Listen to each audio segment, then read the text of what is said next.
back on the Zero Hour, and with us is Alex Lawson, my good friend, Mr. We Act Radio, and Executive Director of Social Security Works. And I was looking forward to talking to you. How are you doing? Really good. Thanks for having me. Great. I did a monologue when we opened the show today, and I told people about our great success with with being the number one podcast, with having a great hard launch event last week, and then being the number one podcast over the weekend. And after I got done reciting the lyrics to "I Am a God" by Kanye West, I then went on to point out that this is very much a team effort, and I had a premise. To why this was such a successful team effort for a launch, and I wanted to run it by you. And the premise is this: that one of the ways to go at a radio program, making a radio program work nowadays, is by combining older media and new media. That it's, in effect, you got to treat it like a campaign. That you not only make the best programming you can, but you sort of campaign to get it out there. And it was an analogy I didn't really explore, but you think there's some truth to that? I do. I think the way I think of it is organizing, which is the same thought, different word. But I just for your listeners, I am the co-owner of We Act Radio. And Kimon Freeman is my other co-owner, and Cliff Schechter is our third partner. And when we started We Act Radio, we really did have a vision of now is the moment when legacy broadcast media is losing its grip. Everyone still knows it's still only 7 corporations that control almost all the media that we see, but that's slipping as people get more and more opportunities to exercise choice. And our vision was that you can build an audience by organizing around an idea that in this case it's a little meta because it's the idea that the media historically excludes certain voices and stories, otherwise known as the truth, to advance their corporate agenda. And you build an audience in the same way as you build power to enact change. So a campaign to prevent cuts to Social Security. Right. And that is exactly how we've gone about in our sponsorship of the Zero Hour and in building the audience.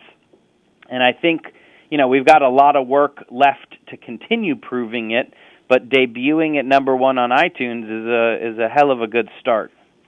Yeah, and I agree. And we didn't look. I feel, as with every organizing campaign, there's a division of labor, and our job, mine and Pete's and Troy's, and we bring the content. We try to package it and deliver the content of the programming. I felt we did well. I mean, it was really the campaign, I think, that brought all those people to iTunes to check out the program. I was happy to hear that people who downloaded the program came back, according to the stats, and then kind of picked and chose through our back catalog and downloaded segments or interviews that interested them, because that's going to be, in a sense, the return business is going to be how we're measured, but we keep organizing too. And I think, it in some ways, I don't know if I've used this analogy, it may tend to date me as a generationally, let's say, but I think of it as kind of a Grateful Dead model, which is meaning by that the Grateful Dead never had a top 10 record. But they were extremely successful because people went to their shows and, for a variety of reasons I won't elaborate here, enjoyed them. And a sense of community was built around the performances and the tours and the band and the other people that came. And as a result of that, they kept coming back and kept coming back. Year after year, I would read Rolling Stone, and they would be the top touring band or the number 2 touring band in the country behind top 10 acts like Aerosmith or whatever. whatever. So, am I off? Am I just dating myself as an old hippie with the Grateful Dead model, or is there Well, some? now they study that at the Wharton School of Business and in business schools all across the country, because the Grateful Dead model was somewhat of a precursor to ideas about things on the internet and having the long tail, and it is a building a community and an audience that cares about something, and I think importantly feels like they're part of that something, that they're part of something bigger than themselves, and can take part in it. It's why, when you took over Take Action News, we had lots of discussions about how our visions were exactly aligned, that it's not just about, output. It's not actually just broadcast. It's a two-way street, and it's communication between you and the audience that you're trying to build and that we're trying to build, which is exactly the same thing that I do every day at Social Security Works when we're building our community of folks to fight for policy changes and against cuts to Social Security and, in fact, to expand Social Security. And this is another thing.